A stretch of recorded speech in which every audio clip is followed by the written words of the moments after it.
दोस्तों कैसे हैं आप सभी लोग। एक बार फिर से वेलकम है आपका मेरे YouTube channel study with Yogesh में। हम लोग ने लास्ट टाइम जो सेशन देखा था जिला सीरीज का, पिथौरागढ़ जिला हमने देखा था। कल मैंने आपको थोड़ा सा समझाने की कोशिश की थी कि कैसे आप लोगों को आगे तैयारी करनी है। अब दूसरी बात 2 मिनट में आप लोगों के लूँगा। जैसे जो आने वाला एग्ज़ाम है प्रवक्ता का 21 मार्च को, बहुत से लोग कमेंट कर रहे थे कि सर इसकी स्ट्रेटजी क्या हो, कैसे इसकी तैयारी करें। देखिए आप लोगों से एक अनुरोध है, कुछ एक्स्ट्रा ट्राई मत करना, क्योंकि जितना आपने पढ़ लिया है आप लोगों को वो पचाना है। आप नई चीज़ सीख के अपना समय खराब मत करना। जितना आप लोगों को आता है उसके हिसाब से आप लोग चलिए। हिंदी और जो शिक्षण अभिरुचि वाला सेक्शन है और उसके साथ उत्तराखंड, ये 3 सेक्शन जो है वो सबके लिए कॉमन है। यहाँ पे मतलब पेपर जो बनेगा सबको देखते हुए बनेगा। ऐसा नहीं कि आप फिजिक्स बैकग्राउंड से हैं, मैथ से बैकग्राउंड से हैं, हिस्ट्री बैकग्राउंड से, इससे कोई फर्क नहीं पड़ेगा। ये 3 सेक्शनों के क्वेश्चन अच्छे खासे आएंगे। मतलब शिक्षण अभिरुचि आप सभी लोगों ने बीएड के दौरान पढ़ी होगी, तो वहाँ से क्वेश्चन अच्छे स्तर के आएंगे। उसको सही से तैयार करके जाना। एक वो है। दूसरा उत्तराखंड भी आप लोगों की लगती नहीं है कहीं, तो उत्तराखंड अपना स्टेट है तो अपने स्टेट के बारे में जानकारी होनी चाहिए। तो ये भी अच्छे खासे क्वेश्चन बनेंगे और अच्छे स्तर के यहाँ पे से क्वेश्चन आपको देखने को मिलेंगे। यानी एक अच्छा खासा नॉलेज आपसे मतलब उम्मीद करेगा कि इसको होना चाहिए अपने स्टेट के बारे में। हिंदी में जो सिलेबस में दिए हैं, चाहे विलोम दिए हैं, मुहावरे दिए हैं, लोकोक्ति दी है या समास वगैरह दिए हैं, संधि दिए हैं, ये चैप्टर अच्छे से तैयार करके जाना, क्योंकि ये फिक्स्ड नंबर हैं और यहाँ से आपको क्या करना है, क्वेश्चन देखने को मिलेंगे ही मिलेंगे और सबके हिसाब से बनेगा। रहा जीएस वाले सेक्शन की बात, वहां आपको बहुत एक्स्ट्रा ट्राई करने की जरूरत नहीं है।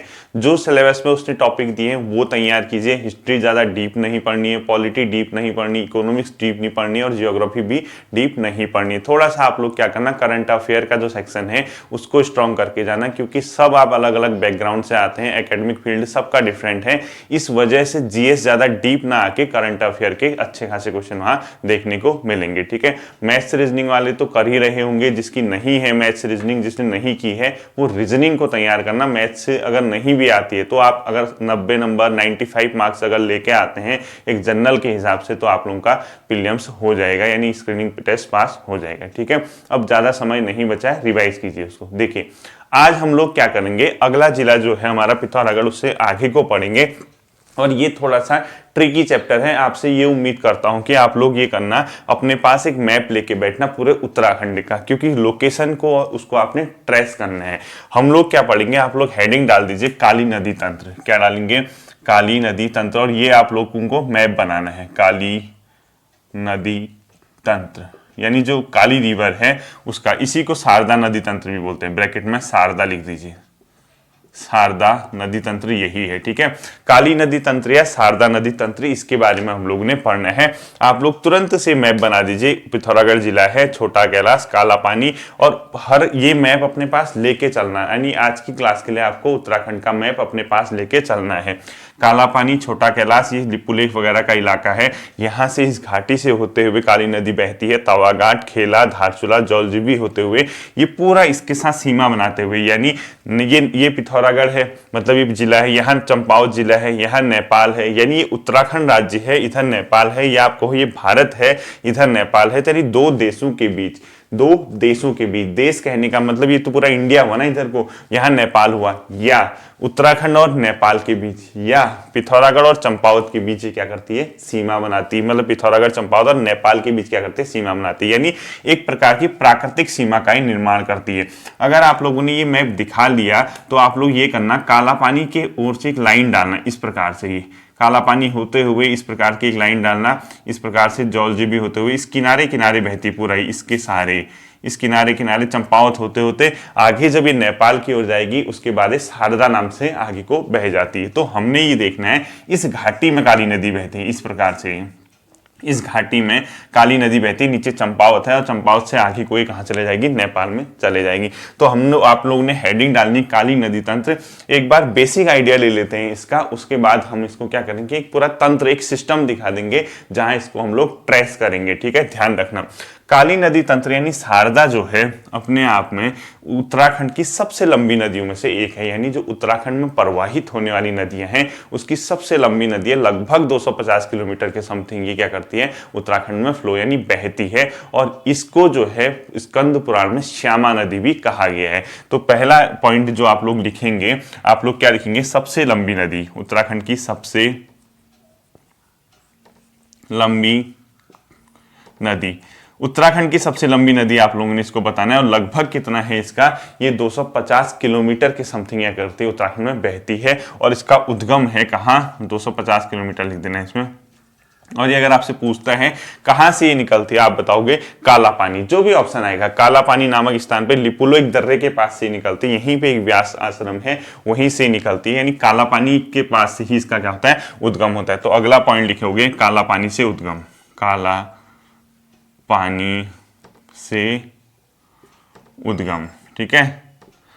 यानी देखिए इसमें क्या क्या हो गया, सबसे लंबी नदी होगी, 250 किलोमीटर के समथिंग ये फ्लो होती है, काला पानी से लगभग इसका क्या होता है, इसके आसपास से इसका उद्गम होता है।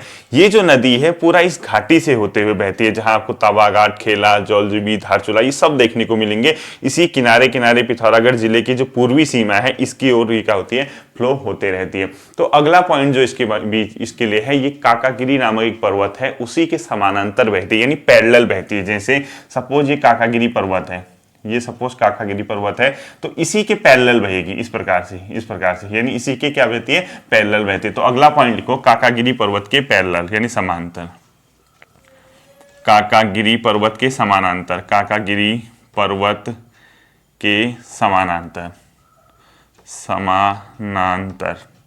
यानी काकागिरी नामक पर्वत है उसी के पैरेलल यानी उसी के समानांतर ये नदी क्या होती है, बहती है। तो देखिए सबसे लंबी नदी पूछता है काली नदी, इसी को क्या बोलते हैं, शारदा नदी तंत्र, 250 किलोमीटर ये लंबी है, काला पानी से इसका उद्गम होता है, काकागिरी पर्वत के समानांतर बहती है, ठीक है। आप लोग इसका स्क्रीनशॉट ले लीजिए, फिर मत कहना स्क्रीनशॉट लेने का समय नहीं देते हो। देखो ये ले लीजिए, मैं क्योंकि स्पेस कम है इसीलिए मैं क्या करूंगा, आगे को दिखाऊंगा या मैं इधर लिख दूंगा, ठीक है। आप लोग उसी फ्लो में लिखना। इसके अलावा इसको स्कंद पुराण में श्यामा नदी भी कहा गया है, ठीक है। क्या लिखोगे, स्कंद पुराण, स्कंद पुराण, इसमें इसको क्या कहा गया है, श्यामा नदी। अगर आपसे पूछेगा कौन सी नदी को स्कंद पुराण में श्यामा नदी कहा गया है, आप लोग सीधे सीधे बताओगे काली नदी को ही स्कंद पुराण में क्या कहा गया है, श्यामा नदी कहा गया है। और ये जो नदी होती है, अब हिमालय की अलग अलग श्रेणियां हैं, चाहे आप लद्दाख श्रेणी कहो, पीर पंजाल श्रेणी कहो, जैक्सर श्रेणी कहो, ये जो नदी है जैक्सर श्रेणी के पूर्वी ढाल से निकलती है। कहने का मतलब ये जो काला पानी का इलाका, ये पूरा इलाका हिमालय का ये वाला है, ये जैक्सर श्रेणी नाम से जाना जाता है, और इसी जैक्सर श्रेणी के जो ईस्टर्न ढाल है यानी पूर्वी ढाल है वहां से निकलते। तो अगला पॉइंट लिखोगे, जैक्सर श्रेणी के पूर्वी ढाल से, जैक्सर श्रेणी के पूर्वी ढाल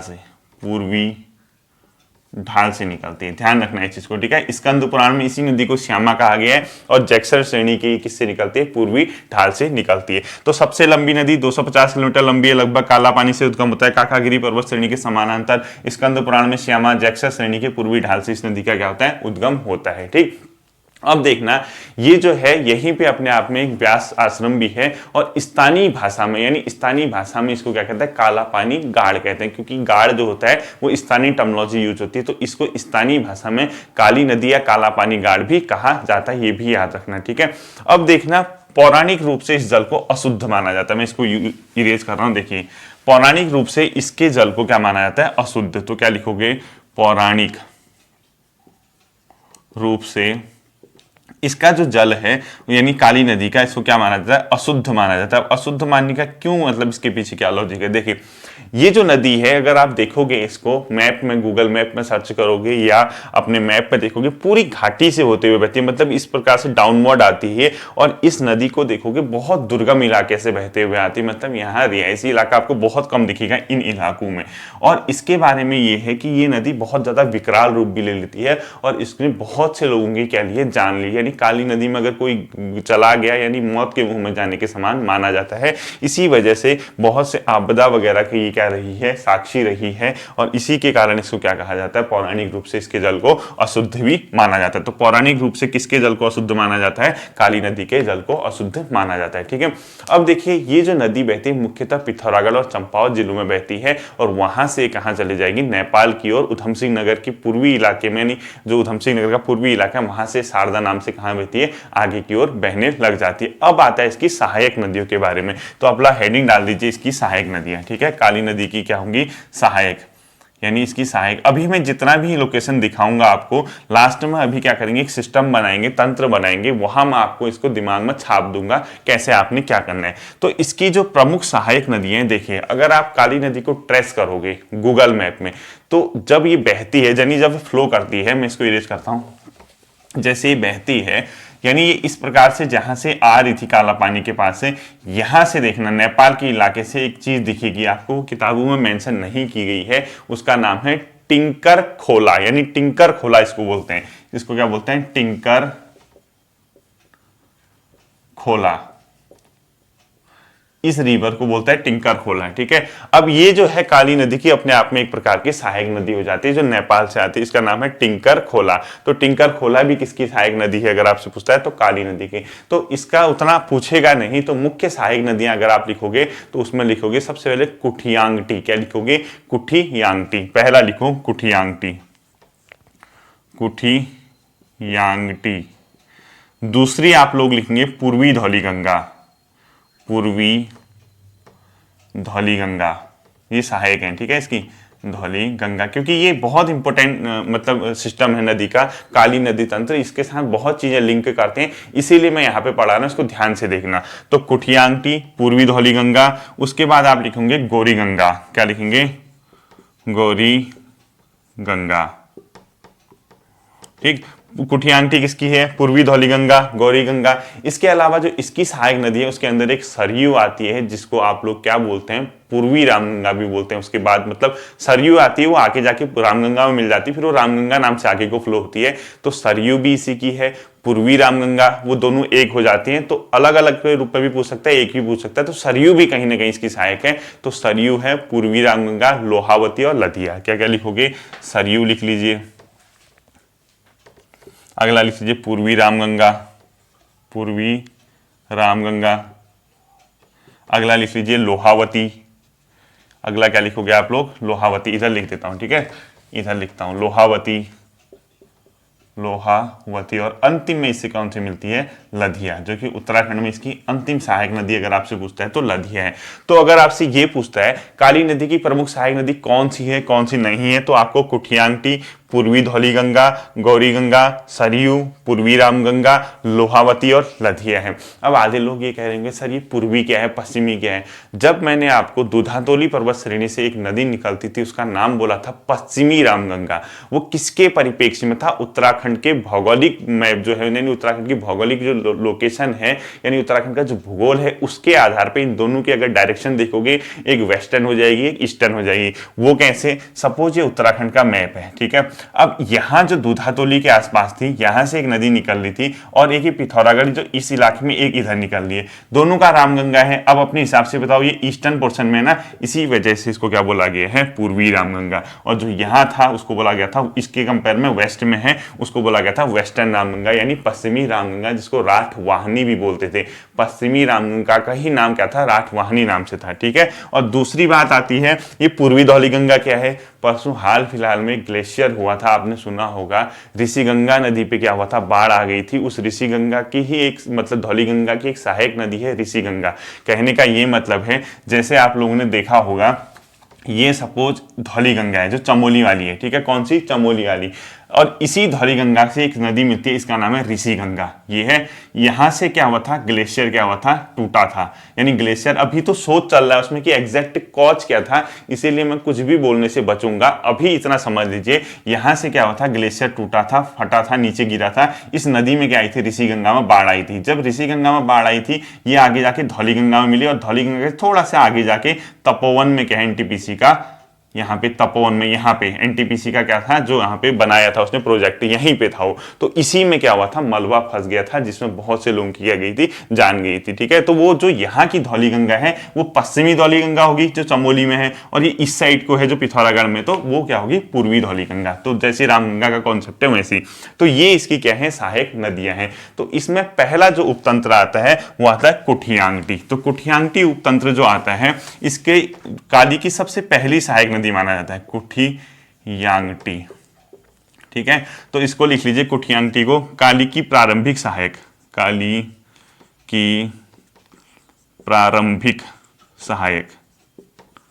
स्टार्टिंग में काली से कौन सी नदी मिल जाती है, आपकी कुठियांगटी नदी मिल जाती है। अब इसके बारे में ज्यादा डिटेल से नहीं पढ़ना है, इसकी एक सहायक नदी है, उसका नाम आप लोग लिख लीजिए। एक का नाम लिखोगे संगचुमना, एक लिखोगे निरकुट, एक लिखोगे थुमका। क्या क्या लिखोगे,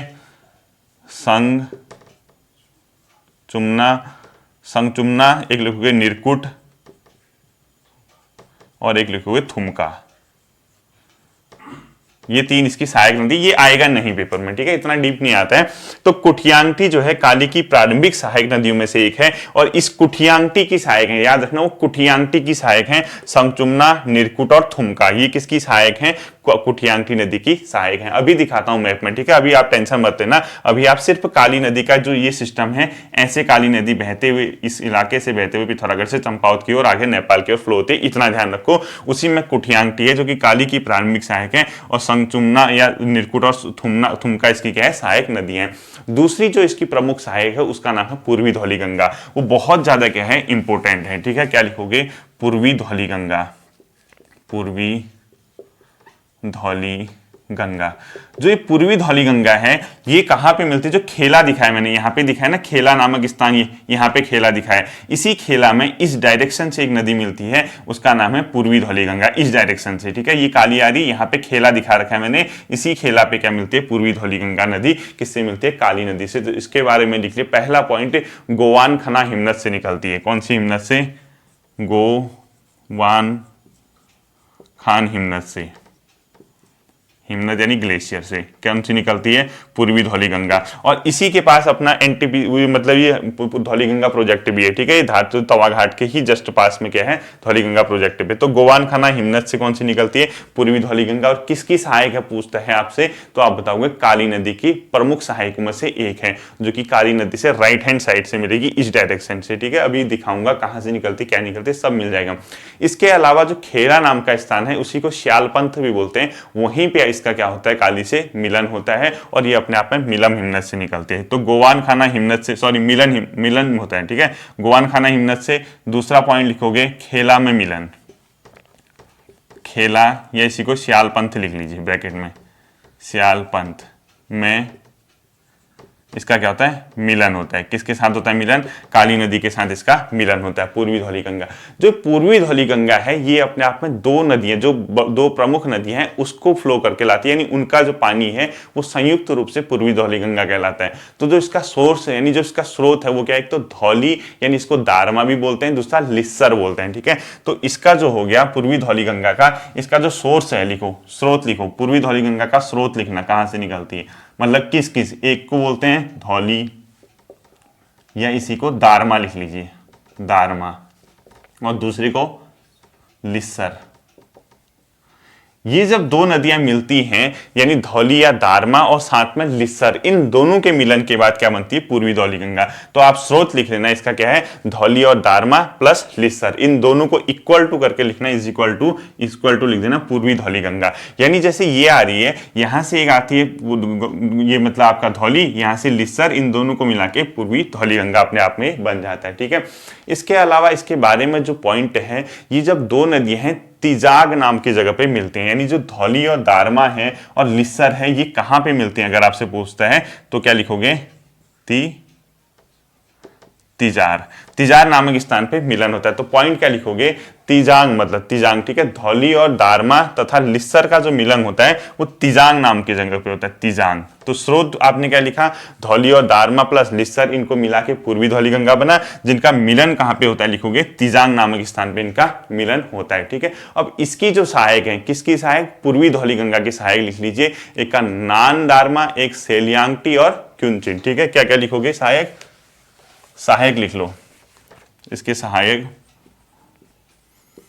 पहला लिखो नान दारमा, क्या लिखोगे इसका सहायक? नान दारमा, दूसरा सेलियांगटी और तीसरा कंचुन, ये इसकी सहायक है। देखिए तीन लिख लीजिए सहायक, नानदारमा, सेलियांगटी और कंचू नीच। ये जो है अपने आप में पूर्वी धौलीगंगा की क्या है? सहायक नदियां हैं। नानदारमा, सेलियांगटी और कंचू नीच। ये पेपर में आएगा नहीं, टेंशन मत लो। आपको सिर्फ काली नदी तंत्र के बारे में याद रखना है कि इसकी सहायक कौन है। इसकी सहायक पूर्वी धौलीगंगा है, गौरी गंगा है, चाहे सरयू है या रामगंगा है। ये आपको नदियां वगैरह याद रखनी है। ये तो छोटी मोटी नदियां हैं, हर जगह दिखते ही है पहाड़ों में। नानदारमा, सेलियांगटी और कंचू नीच इसकी क्या है? सहायक है, पूर्वी धौलीगंगा। इसके बाद जो आपका अगला आता है वो आता है गौरी गंगा। ये बहुत इंपॉर्टेंट है, मोस्ट इंपॉर्टेंट कर देना, गौरी गंगा। देखिए ये अगर पूछता है किसकी सहायक नदी है, आप बताओगे काली नदी, काली नदी की सहायक है। दूसरा कहां पर ये काली नदी से मिलती है, मोस्ट इंपॉर्टेंट कर देना, जौलजीबी नामक स्थान पे। जौलजीबी, यहाँ पे मेला भी लगता है, मैं आपको पिथौरागढ़ के मेले में बताऊंगा। जौलजीबी में मिलन होता है, किसका होता है? गौरी गंगा। यानी अगर आपसे पूछता है गौरी गंगा और काली नदी कहां मिलती है, आप बताओगे जौलजीबी में। अब जो गौरी गंगा है, इस नदी का जो उद्गम है वो भी बहुत ज्यादा इंपॉर्टेंट है। ये जो नदी है ये अपने आप में कहां से निकलते हैं? मिलम हिमनद से। कल आपको मैंने बताया था इस इलाके में एक हिमनद था, मिलम हिमनद, वहां से निकलते। तो कहां से निकलती है? उद्गम लिख लीजिए, यानी इसका सोर्स कहां है? मिलम हिमनद, मिलम ग्लेशियर, मिलम हिमनद से क्या करती है? निकलती है। और ये नदी भी अपने आप में काली नदी से मिलेगी उससे पहले, जब ये यहाँ से बहते हुए आएगी जौलजीबी की ओर, ये भी अलग अलग दो प्रकार की नदियों की क्या होती है? कंबाइन करके आती है। उसके बाद ही ये क्या कहलाती है? जैसे मतलब गौरी गंगा। तो इसकी जो प्रमुख नदियां हैं उसका एक है रामलगाड़ और दूसरा है मतलब इसकी सहायक नदियां रामलगाड़, मतकानी और गोनख्यागाड़। वो सहायक नदी फिर बताता हूं। तो जो जौलजीबी के पास ही मिलती है, तो ये बहुत इंपॉर्टेंट है कहां मिलते हैं। ठीक है, अब इसके जो सोर्स हैं, इसकी कौन से सोर्स है? गौरी गंगा के। तो इसके स्रोत लिख लीजिए, ये आखिर किससे मिलके बनी है। ठीक है, इसको आप लोग नोट कर लीजिए। इसके जो स्रोत हैं देखिए, यानी स्रोत, जैसे अभी हमने पूर्वी धौली गंगा का देखा था, उसी प्रकार से दो नदियां होती हैं, उसी के बाद ये क्या बनाती है? अपना स्रोत बनाती है। तो स्रोत के अंदर एक तो पहला लिख लीजिए आप, कौन सी? रालम नदी। कौन सी लिखेंगे आप? रालम नदी। और दूसरी लिखेंगे गौरी नदी। एक को क्या लिखेंगे? गौरी, दूसरी को गौरी या गौरी जो भी है, ठीक है, रालम। यानी गौरी और रालम क्या है? इनका सोर्स है। अब इस प्रकार से आती है, देखिए जैसे ये मिलम है, यहाँ पे क्या है? मिलम हिमनद हो गया। यहां से कौन सी आती है? दूसरी वाली रालम आती है, ऊपर से रालम। और ये कौन सी होगी? गौरी होगी। और इसी के बाद ये क्या कहलाती है? गौरी गंगा कहलाती है, गौरी गंगा। और यहां से किससे मिल जाएगी? इस साइड पे काली से मिल जाएगी। ठीक है, यहाँ काली से मिल जाएगी और यहाँ पे अपने आप पे क्या है? जौलजीबी। इस प्रकार का एक छोटा सा क्या बना लीजिए? Rough diagram. अभी मैं आपको डायग्राम से समझाता हूँ, सब आपके दिमाग में बैठ जाएगा। एक बार हम मतलब इसको मेनली पढ़ लेते हैं। तो गौरी और रालम क्या है? इन दोनों का सोर्स है, इसी से क्या बनती है? गौरी गंगा बनती है। ये रालम होगी, ये गौरी गंगा, और मिलम हिमनद से निकलती है, आगे बहते हुए किस में मिल जाती है? काली नदी में मिल जाती है। कौन सी? आपका ये मतलब ये पूर्वी जो मतलब हम लोग ये पढ़ लें, गौरी गंगा। अब देखिए इसकी भी सहायक है, बहुत ज्यादा सहायक नहीं पढ़नी है ना, पेपर में वो आनी है। एक मतकानी लिख लीजिए, एक रामलगाड़ लिख लीजिए, गोनख्यागाड़। मतकानी, रामलगाड़ और गोनख्यागाड़। एक लीजिए मतकानी, एक लीजिए रामलगाड़, मतकानी, रामलगाड़, और एक अंतिम लिख लीजिए गोनख्यागाड़। क्या लिखोगे? गोनख्यागाड़, गोनख्यागाड़। ये इसकी क्या है? सहायक नदियां हैं। किसकी है सहायक नदियां? गौरी गंगा की सहायक नदियां हैं, जो किसमें मिल की जाती है? काली नदी में। परेशान मत होना, थोड़ा सा सब्र करो, एक बार इसको पूरा मैं पढ़ा देता हूं, उसके बाद आपको समझता हूं, इसको इरेज करता हूं। देखिए आगे क्या है। सहायक नदी आती है, वो लिख लीजिए सरयू नदी। ठीक है, सरयू नदी। ये भी किसकी है? आपकी काली नदी की, सरयू नदी। अब देखिए सरयू नदी के बारे में हम लोग पढ़ेंगे। अब मैं आपको क्या करूंगा, थोड़ा सा सब्र रखिए, पूरा अच्छे से आपका क्लियर हो जाएगा मैप में, और कहां से क्वेश्चन बनता है वो बता दूंगा। ये जो सरयू नदी है, काली को सर्वाधिक जल देती है, काली को सर्वाधिक जल, काली को सर्वाधिक क्या देती है, जल देती है। कौन सी नदी देती है, सरयू नदी। दूसरा जो पॉइंट है इसके पास कुमाऊं की सबसे पवित्रतम नदी है, कुमाऊं की सबसे पवित्र नदी इसको माना जाता है। तो सेकंड पॉइंट लिखिए, कुमाऊं की सबसे पवित्र नदी। अगर आपसे पूछता है कभी कुमाऊं की सबसे पवित्र नदी कौन सी है, आप लोग क्या बताएंगे, मतलब ये सरयू नदी, पवित्र नदी कौन सी है, सरयू नदी है। इसके अलावा इसके बारे में जो फैक्ट है, ये बागेश्वर नामक स्थान, मतलब बागेश्वर जो जिला है वहीं पे एक सरमूल नामक स्थान है, उसके साउथ वेस्ट की ओर, वहां से इसका उद्गम होता है। तो उद्गम कहां से लिखोगे, सरमूल नामक स्थान, सरमूल से उद्गम, सरमूल से उद्गम होता है इसका। और ये कहाँ है, ये है आपका बागेश्वर में, सरमूल नामक स्थान से इसका उद्गम होता है बागेश्वर में। अब जो आता है ये जो है, इसके बारे में जो अगला तथ्य है, सबसे प्रसिद्ध जो इसके बारे में है, ये बागेश्वर इसी के तट पे है, क्योंकि इसकी एक सहायक भी है, वो है गोमती। बागेश्वर क्या लिखोगे, डैश सरयू व गोमती के संगम पे, सरयू प्लस गोमती के संगम पे, गोमती के संगम पर, यानी जो बागेश्वर वो किस नदी के संगम पे बसा है, सरयू प्लस गोमती के संगम पे। अब जो सरयू है ये तो सरमूल से निकलती है, जो गोमती है गोमती के तट पे, ये दूसरे इलाके से आती है। गोमती जो बैजनाथ धाम सुना होगा, वो गोमती के तट पे, गोमती के नीचे डैश करके लिखो, बैजनाथ धाम इसी के तट पे, बैजनाथ धाम इसी के तट पे, इसी के तट पर अवस्थित है। ठीक है, तो देखिए कालीस की सर्वाधिक जल देती है जो सरयू नदी, कुमाऊं की सबसे पवित्र नदी सरयू नदी, सरमूल से किस नदी का उद्गम होता है, सरयू का, बागेश्वर किन नदियों के तट पे बसा है, सरयू और गोमती के संगम पे, और जो गोमती के संगम पे बैजनाथ धाम है। ठीक है, ये अलग डायरेक्शन में आती है, यानी अगर ये सरयू आ रही है इस प्रकार से, इस यहाँ से आती है आपकी गोमती, और यहाँ पे क्या है, बागेश्वर है, यहाँ पे है बैजनाथ। यहाँ आपको क्या दिखाओगे, बैजनाथ, यहाँ दिखाओगे बागेश्वर, ये दिखाओगे सरयू, और ये दिखाओगे गोमती। इस प्रकार से कुछ यहाँ पे होता है, फिर ये आगे को बहते हुए चले जाती है।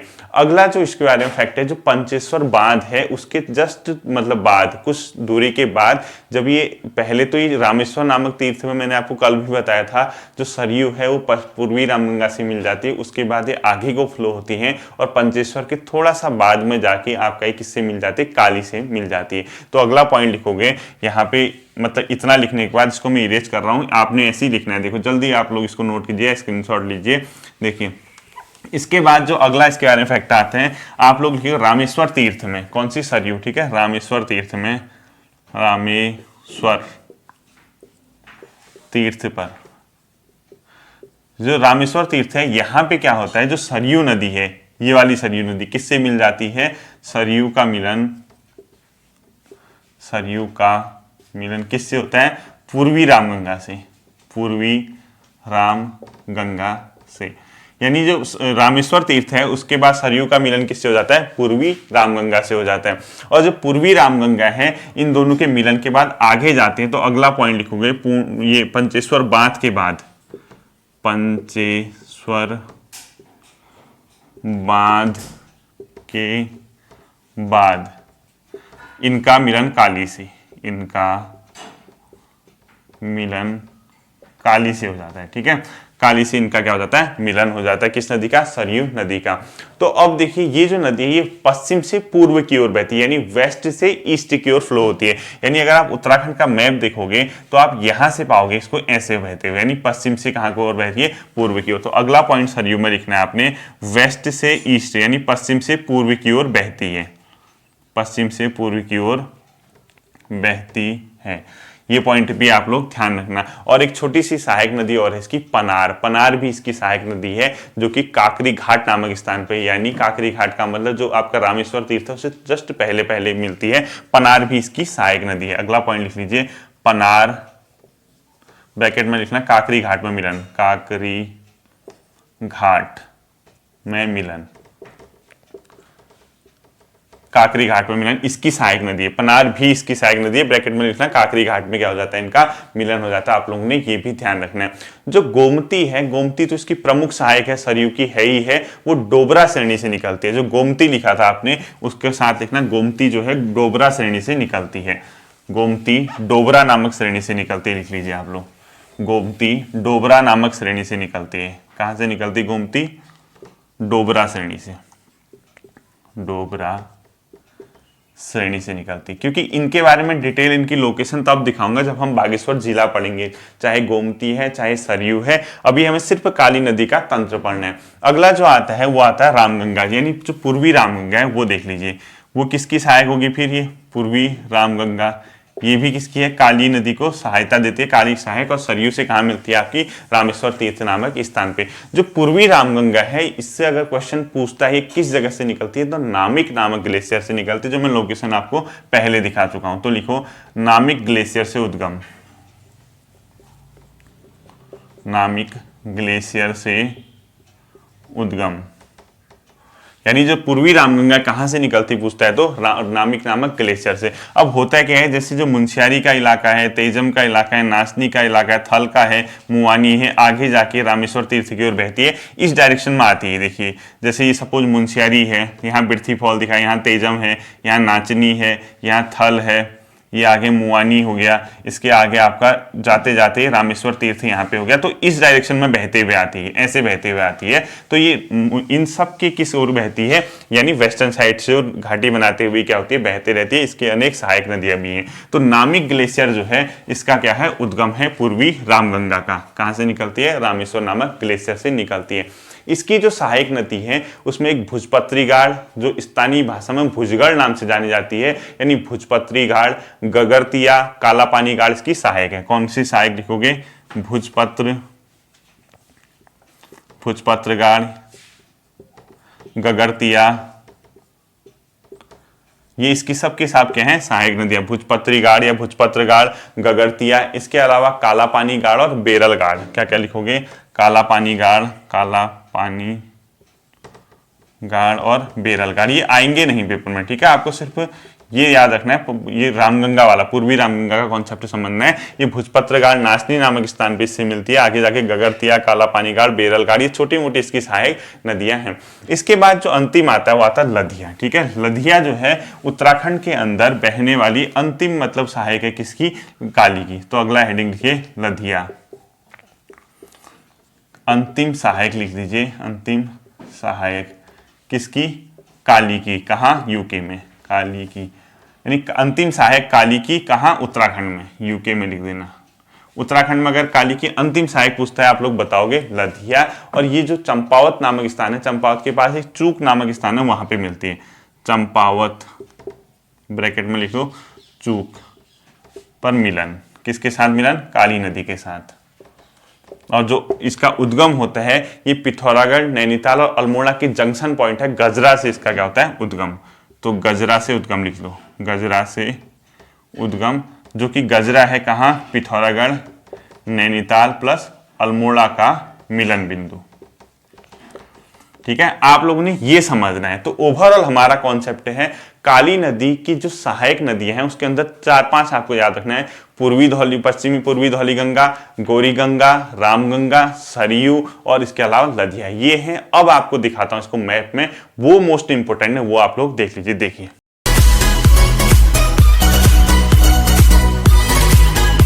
थोड़ा सा मैप से दिखाते हैं ताकि आपके दिमाग में खिचड़ी न बने और जो आपके एग्जाम को क्रैक करने में सहायक हो।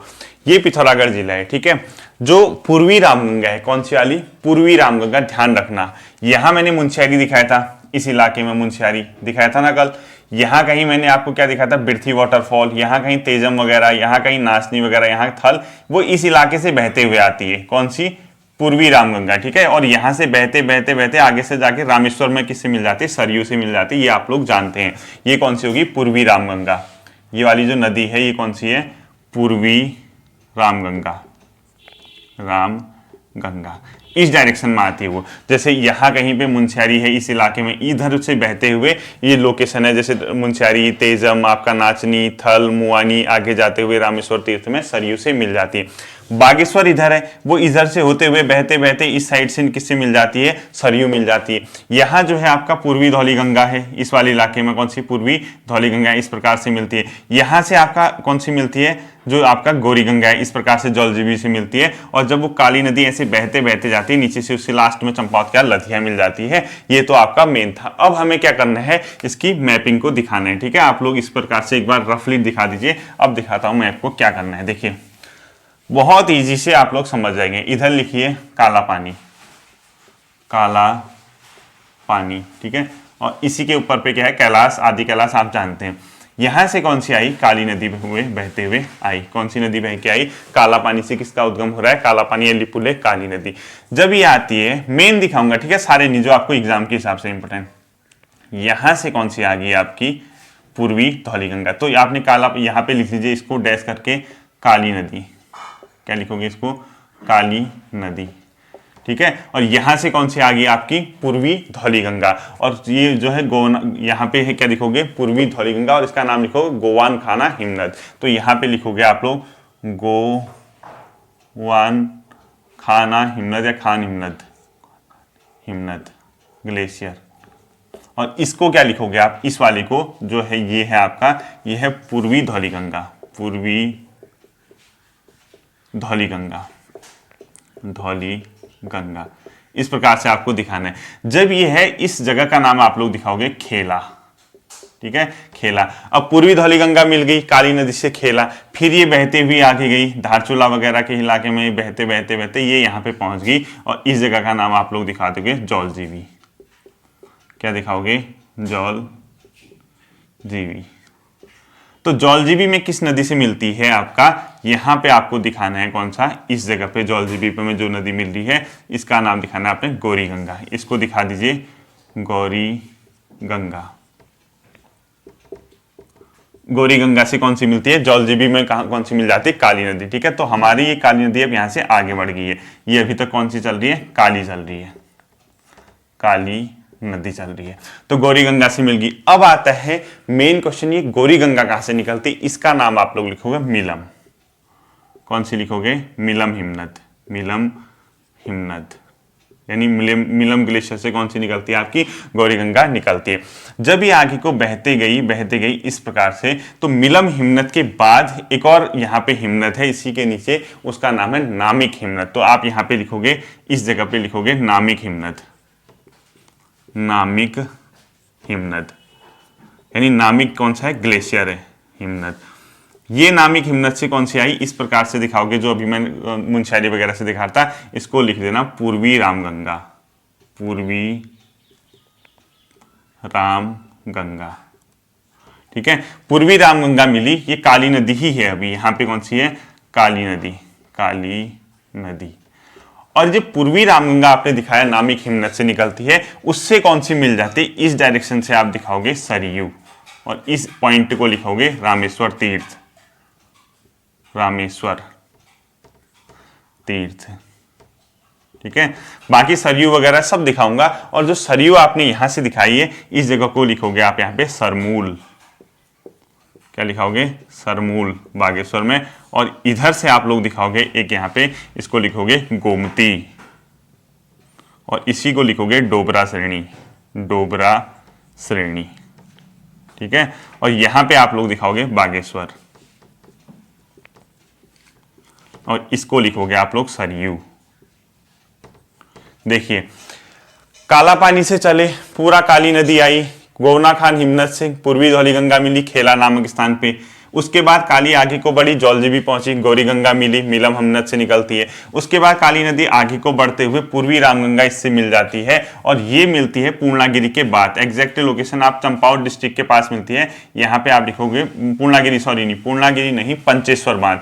इस जगह पे आप लिखोगे पंचेश्वर बांध, पंचेश्वर बांध। पंचेश्वर बांध पे नहीं मिलती है, उससे आगे 30-40 किलोमीटर के बाद मिलती है। और यहाँ पे आप लोगों ने लिखा रामेश्वर तीर्थ, और ये आपका सरयू या पूर्वी रामगंगा, जो भी यहाँ से नाम देगा उस नाम से आगे बहती है। फिर काली नदी आगे बढ़ जाती है, इस डायरेक्शन पे दिखाओगे टनकपुर।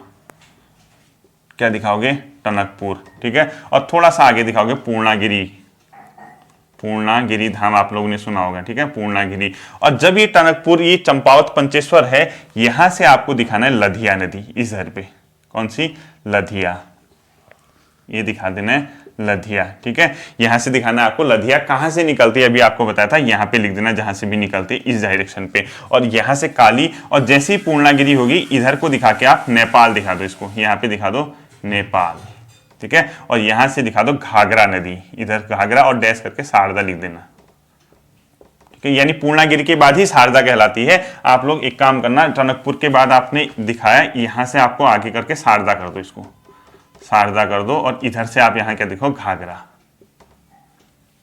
ये है। ठीक है, पूरा सिस्टम आपका काली नदी तंत्र का ये रहा। आपको काला पानी दिखाना है, काला पानी से काली नदी निकलती है। खेला नामक स्थान पे गोवनाखान हिमनद से यहाँ पे कौन सी निकलती है, पूर्वी धौलीगंगा, इससे मिल जाती। आगे को बढ़ेगी, जौलजीबी पहुंचेगी, मिलम हिमनद से एक नदी निकलती, गौरीगंगा, यहाँ पे जौलजीबी से मिलती है।